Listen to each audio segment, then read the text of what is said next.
एक महत्त्वाची बातमी, चिंचवड विधानसभेसाठी मी इच्छुक उमेदवार असं अश्विनी जगताप यांनी म्हटलंय। चिंचवड विधानसभेवर राष्ट्रवादीने दावा केल्यानंतरही अश्विनी जगताप ठाम आहे। लक्ष्मण जगतापांच्या निधनानंतर भाजपने माझ्यावर विश्वास दाखवला। लोकशाहीत प्रत्येकाला इच्छा व्यक्त करण्याचा अधिकार आहे असं अश्विनी जगताप यांनी म्हटलंय। काय सांगाल, चिंचवड विधानसभेवर राष्ट्रवादीने दावा केलेला आहे, विद्यमान आमदार तर तुम्ही आहात।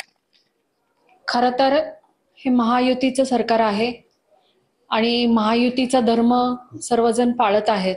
तुमचे धीर शहराध्यक्ष शंकर जगताप त्यांनी देखील इच्छा व्यक्त केली आहे। नक्की दोघांपैकी उत्तर देईल कोण नक्की? खरं तर प्रत्येकाला आपली इच्छा व्यक्त करण्याचा अधिकार आहे।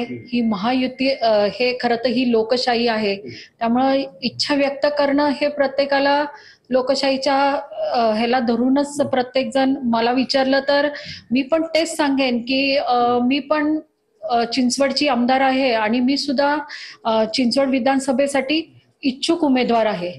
कारण साहेब गेल्यानंतर एक 13 दिवसानंतर लगेचच निवडणूक ही जाहीर झाली आणि त्याच्यानंतर भाजपने माझ्यावरती खूप मोठा विश्वास दाखवला आणि मला उमेदवारी दिली आणि मला सगळ्यांनीच माझ्यासाठी प्रयत्न केले आणि जवळजवळ 36 लाखाच्या लीडनी 36,000च्या लीडनी मी निवडून आले।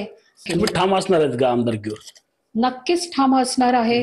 ते मला साहेबांकडून भेटलेलं एक प्रकारचं शाबासकीच आहे किंवा त्यांचा आशीर्वाद आहे, तो मी ठामपणे निश्चितच पार पडतो। रणजित जाधव, TV9 मराठी, पिंपरी चिंचवड।